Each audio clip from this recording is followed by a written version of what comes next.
Metrópole Debate, aqui na sua TV Metrópole, canal 26. Um canal aberto para tirar as suas dúvidas sobre os caminhos da aposentadoria.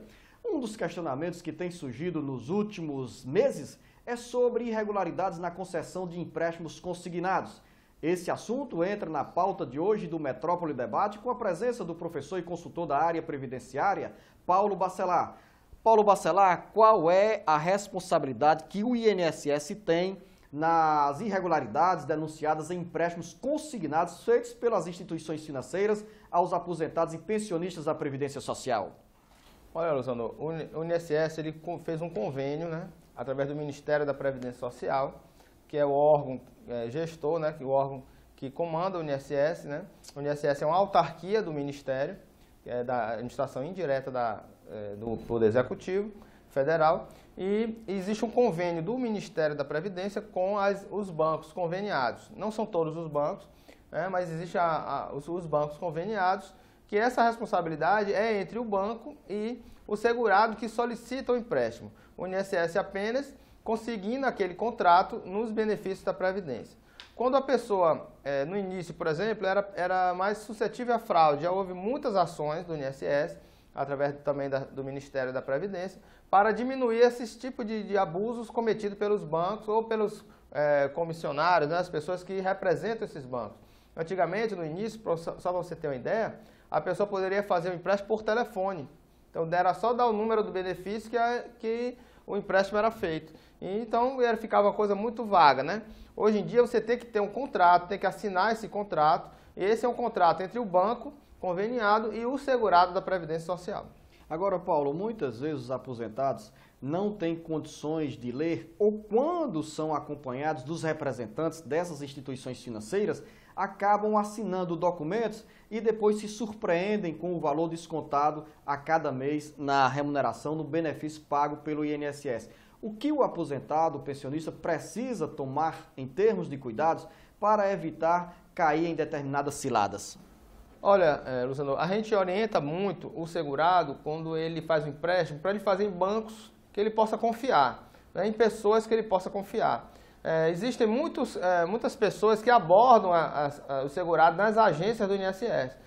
Quando eu gerenciei a agência do centro, por exemplo, existia um abuso dessas pessoas na rua.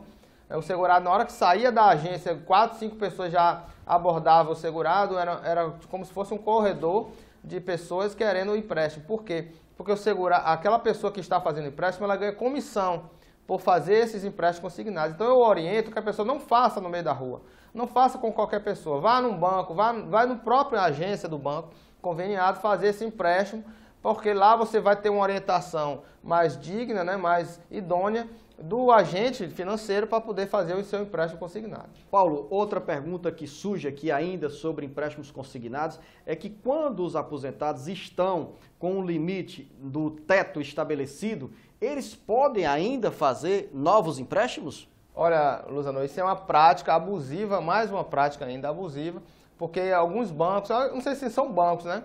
Algumas entidades botam até no jornal que fazemos consignados acima da margem consignável. Isso é proibido, né? O convênio que foi feito é para que a alíquota de consignação seja até 30% da renda do segurado, para que não comprometa a sua renda total.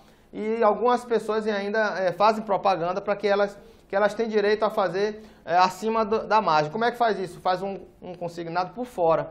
Na verdade, não consigna do benefício, e ela vai ter um boleto, alguma coisa que ela vai pagar por fora, porque não é consignado, o sistema não permite que haja consignação acima do teto máximo de consignação, que é de 30% sobre o benefício. Quando a pessoa pede o histórico de consignação, no histórico, aqui a gente fornece ao segurado, já vem dizendo qual a margem que ela tem ainda, porque ela já teve vários outros empréstimos, e diz quanto é o saldo de margem que ela tem. Isso deve ser feito, como eu disse, em bancos que ela possa confiar. Eu tenho uma pergunta que chegou por e-mail para o portal cearagora.com.br, que vem do município de Madalena, mas serve para as pessoas aqui na região metropolitana de Caucaia que nos acompanham pela TV Metrópole, canal 26.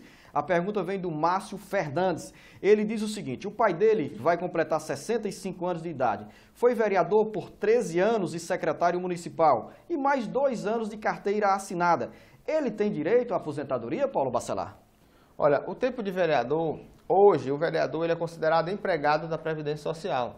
A Câmara ela precisa recolher do segurado, que é segurado, né? Recolher 8, 9 ou 11% de acordo com o salário do vereador, que deve ser 11% pela faixa de contribuição. Se ultrapassou o teto da Previdência, que é de R$ 3.916,20, ele vai descontar 11% do seu vereador e vai pagar para a Previdência parte da empresa, que é de 20%, sobre a folha da Câmara de Vereadores, incluindo a folha dos seus vereadores.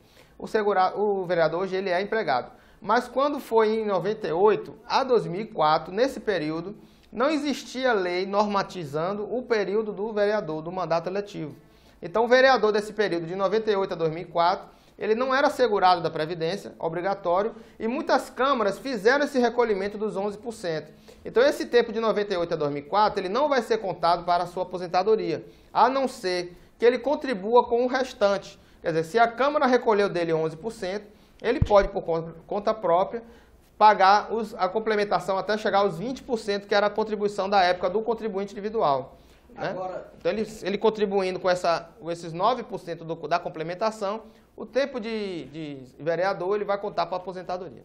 Nesse caso aí, se ele quiser requerer do INSS a devolução desse período de contribuições pagas e que não estão sendo úteis para ele pode fazê-lo?